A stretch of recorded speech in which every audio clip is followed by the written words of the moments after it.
오늘 본문 말씀은 39장에서부터 이어지고 있는 폭풍 중에 임하신 하나님의 말씀입니다. 정확하게 하나님의 현현을 나타내는 표현입니다. 그가 나타나셔서 욥에게 정확한 지혜를 말씀하시고 계시는 장면인데요. 그동안 욥은요, 친구들로부터 너무나 큰 괴로움을 받을 때 제일 힘들었던 것이 하나님에 대한 오해였습니다. 마지막에 욥을 저주하며 정죄하던 엘리후의 말은 하나님에 대해 그럴싸한 말을 하죠. 꼭 창조의 질서 가운데 섭리하시는 하나님의 위엄을 드러내는 것만 같은 말들을 쏟아붓습니다. 그러나 그의 말이 헛것임을 하나님의 현현으로 드러나게 된 것입니다. 하나님은 욥에게 나타나셔서 하나님의 지혜를 가르쳐주고 계십니다. 그렇다면 오늘 본문에서 어떤 하나님의 지혜를 가르쳐주고 있는지 같이 한번 살펴보시겠습니다. 오늘 본문은 어제와 이어지고 있는 공통점이 짐승이 등장하고 있다는 것입니다. 이 짐승의 이름은요, 리워야단인데요. 어제 본 짐승은 배의 못으로 이 개약 한글에서는 하마라고 번역되어 있죠. 그러나 하마는 아닙니다. 그보다 더 힘이 센 짐승입니다. 이와 마찬가지로 리워야단도 그렇습니다. 개역 한글에서는 악어라고 이제 번역이 되어 있는데요. 이 짐승의 존재가 무엇이냐가 하나님이 말씀하시고자 하는 것의 핵심이 아니기 때문에 개역 개정에서는 히브리어 그대로 리워야단이라고 표기를 해놓았습니다. 그렇다면 왜 리워야단과 같은 짐승을 이야기하시는 것일까요? 하나님이 욥에게 하고 계시는 질문들을 통해서 우리는 확인할 수가 있습니다.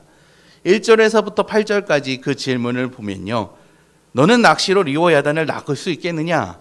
밧줄로 그 혀를 움직이지 못하게 묶을 수 있겠느냐? 그 코에 줄을 깨고 갈고리로 턱을 갤 수 있고 창과 작살로 그것을 찌를 수 있겠느냐? 그러면 그것이 내게 한 번만 살려달라고 비굴이 애걸하겠느냐? 너는 그것과 노예 계약을 맺을 수 있겠느냐? 그걸 가지고 노는 모습을 여자애들과 함께 자랑 삼아 보여줄 수 있겠느냐?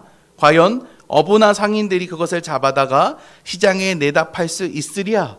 손으로 그것을 한번 건드릴 때 어떤 사달이 날지 상상해 본다면 감히 엄두도 못 댈 것이다 라고 총 9번의 질문을 하는 것을 볼 수가 있습니다. 이러한 질문들을 보면요, 이러한 핵심을 동일한 것임을 우리가 알 수가 있습니다. 이 핵심은요, 모두 인간과 리워야단을 비교하며 인간이 얼마나 한없이 연약한 존재인지 보여주기 위함이라는 것입니다. 하나님의 이 폭풍과 같은 질문에 욥은 아무 말도 하지 못하지요. 아니요, 할 수 없습니다. 왜 그렇습니까? 하나님의 전지전능하신 그 위엄에 자신의 걱정과 두려움과 괴로움 그리고 고통 등 모든 것들이 엄몰되었기 때문입니다. 하나님의 이러한 질문은 친구들의 질문과는 전혀 다릅니다. 그들은 자신들을 위한 말과 행동이었지만 하나님의 이 현현으로 통해서 드러나는 이 말씀은 죽어가는 영혼에게 생기를 불어일으키는 충만한 생명력이 고스란히 담겨져 있는 축복이었기 때문입니다. 9절에서부터 그러한 의미가 더욱더 뚜렷하게 드러나는데요. 인간의 힘으로 어찌할 수 없는 이 리워야단에 대해 하나님은 모든 것이 다 내 것이라는 말씀을 하십니다. 이렇게 말씀하심은 인간의 어리석음과 나약함을 더 극적으로 드러내서 이 벼랑 끝으로 몰고 가려는 것이 아닙니다. 하나님이 창조하신 이 세상 속 인간은 한없이 나약하다는 것을 보여주시기 위함이고 그것들을 의지해서는 살아갈 수가 없다라는 것을 보여주시기 위함이자 오직 하나님의 은혜가 아니고서는 절대 이 세상 가운데 살아갈 수 없다는 것을 알리시기 위함이었습니다. 13절에서부터 이어지는 리워야단에 대한 묘사는 더욱 이러한 사실을 잘 알려주고 있습니다. 주둥이와 이빨, 등껍질 같은 이 외양에 대한 것과 그 큰 입을 쩍 벌리는 모습, 입과 코에서 불과 연기가 발산되는 모습 등이 기록되어 있는데요. 이러한 것들은 두꺼운 목과 튼튼한 근육, 단단한 껍질로 되어져 있기 때문에 칼과 창, 표창과 작살, 화살과 돌팔매로 아무리 공격해서 조금의 피해도 입히지 못함을 말해주고 있는 것입니다.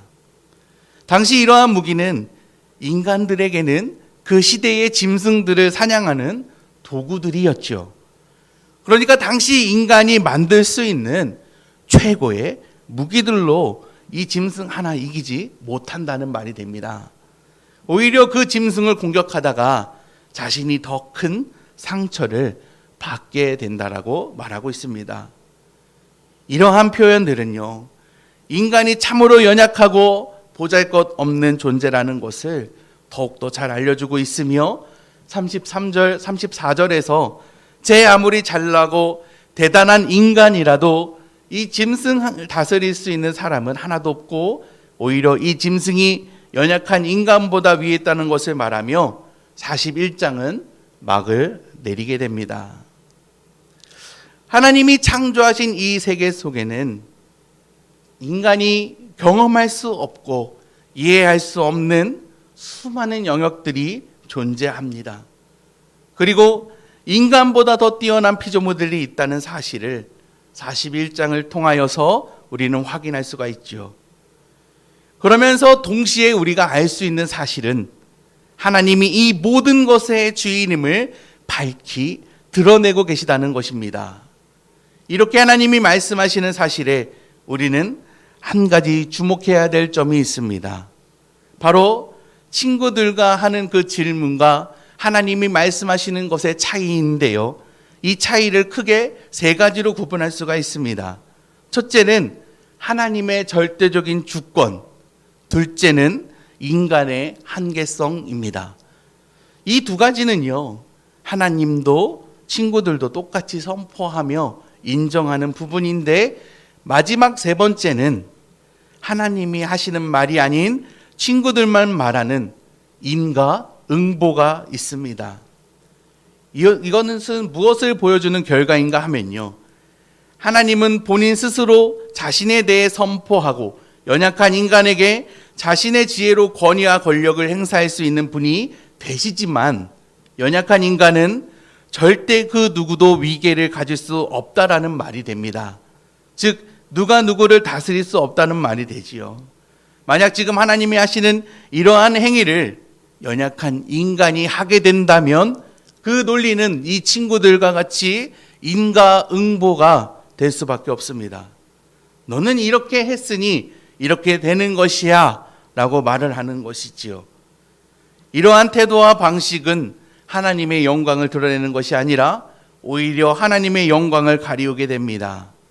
왜냐하면 인과응보라는 이 개념은 사람들이 만들어낸 공의일 뿐이기 때문입니다. 하나님의 공의는 그 어떠한 사람도 이해할 수 없습니다. 그렇기 때문에 모든 신자는 하나님의 위엄 앞에 엎드려 경배하는 것이 최선입니다. 누군가를 정죄하고 판단하고 다스리려고 하는 행위 자체가 있을 수 없다라는 것이지요. 우리가 하나님의 위엄을 알고 선포한다면, 또한 인간의 한계성을 알고 그 앞에 엎드린다면 우리는 인과응보와 같은 이 세상의 법칙을 따르지 않는다는 것입니다. 욥기의 말씀을 보면 이러한 논리를 가지고 주장해온 사람이 한 명 있습니다. 바로 욥이지요. 그는 친구들과 논쟁을 시작하기 이전부터 줄곧 정확히 오직 하나님의 영광만을 선포하며 이야기해 왔습니다. 하나님은 절대 주권이기 때문에 마음대로 주시기도 하시고 거두기도 하시는구나. 하나님이 무언가를 주시고 거둘 때에 인간이 파악할 수 있는 어떤 고정된 원리에 따라 움직이지 않으시는구나.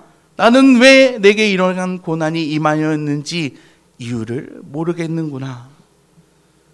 욥은요, 하나님의 주권과 자신의 연약함을 인정한 겸손한 자였습니다. 반면 그의 친구들은 옳은 말을 하는 것처럼 보였고 그것이 지혜라고 여겨지게 만드는 것처럼 보이기는 하지만 결국 그들은 교만의 결과물을 만들어내어 악독과 저주를 퍼붓는 태도만 보였던 것이지요. 그러나 하나님의 현현의 말씀은 그런 것이 아니었습니다. 오직 하나님의 위험 앞에 엎드려야 하는 철저한 연약한 인간의 삶을 말씀하고 있는 것입니다. 말씀을 정리하겠습니다. 오늘 본문에 등장하는 이 리워 야단에 대하여 많은 신학자들은 이 땅을 어지럽히는 악의 세력이라고 말을 합니다. 그만큼 우리가 살고 있는 이 세상 속에 악의 세력이 크다라는 것이죠. 우리는 오늘 본문 말씀을 잘 기억하시기를 바랍니다. 악의 세력 가운데도 욥처럼 하나님의 위엄을 선포하는 자로 살아야겠습니다. 첫 번째로 우리가 기억해야 할 것은 리워 야단도 하나님께 속한 것이라는 겁니다. 하나님이 허락하지 않으시면 이 악의 세력은 절대로 우리를 해칠 수가 없습니다. 그 말은 즉 하나님이 허락하신 그 범위 밖에서는 활동할 수 없다라는 것입니다. 그러므로 우리는 이 악한 세상에서 하나님 없이 살아갈 수 없는 것입니다. 이러한 질서를 모르면 우리는 계속해서 이 악한 세력에 노출이 되어 있다는 사실만 기억하게 되지요. 굉장한 불안함과 두려움 속에 살아가게 되는 것입니다.